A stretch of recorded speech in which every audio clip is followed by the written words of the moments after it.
Some stories change you forever, and this one, it nearly broke me.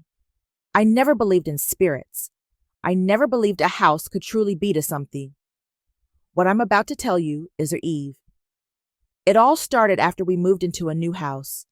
It had a large basement that seemed harmless at first, until he appeared. A man I'd never seen before, a man with empty black eyes, and then he said something I can never forget. This house is mine. You're watching Horror Story, and this is my nightmare. Something strange happened to me recently. It was unbearably scary. As soon as I remember it, my body trembles and I get nervous. A while ago, I moved to a new house with my family. This house had a very big basement where we kept our surplus furniture and belongings. One day, we were arranging the house for my fiancé and his family to come over for dinner with us when my mother ordered me to carry a bag with some surplus belongings to put in the basement. I took the bag and went down to the dark basement. As soon as I set foot on the cold floor, I heard the door behind me closing by itself. I thought it was the wind and ignored it, but suddenly I saw a man looking at me with wide eyes and staring at me strangely. I didn't know where he came from, and I couldn't see his features clearly. I thought he was a ghost and didn't pay much attention to him. When I got out of the basement, I went up to my room to rest a little and prepare myself to meet my fiancé and his family. While I was sitting, my eyes closed a little from exhaustion, and when I opened them, I saw in front of me the same man I had seen in the basement. For a moment, I thought I was imagining things. I closed my eyes and opened them again. I rubbed them several times, but the man did not move from his place. He was still standing in front of me, looking at me intently. I sought refuge in Allah from Satan 3 times and started reciting Ayat al-Kursi while I was in a state of extreme terror and fear. Then my father opened the door and saw me in this state. He asked me what was wrong with me, so I told him what had happened. He said to me, "Protect yourself well.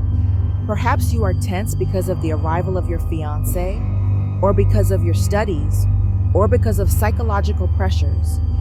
His words calmed me down, and I calmed down a little.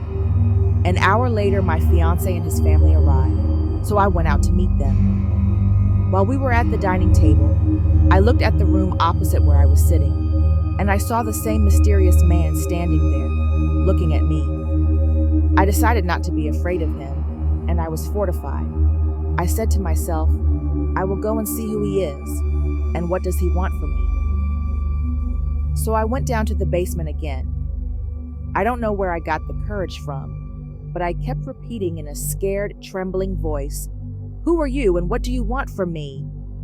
I repeated the call more than once, but each time I only heard my own voice echoing in the darkness of the basement. So I said to myself, maybe what my father is saying is true, and I am just imagining all of that. But it seems that I was hasty in my conclusion. As I was about to leave the basement, I saw the man again standing in front of the door, looking at me in that same strange, vague way. I felt a shiver run through my body, and I was overcome with great confusion. What should I do? And what will he do? Then I found some courage in myself, so I shouted at the top of my voice, "I seek refuge in God from the accursed Satan. In the name of God, the most gracious, the most merciful." And I kept repeating it. But the man did not disappear. Rather, he was approaching me.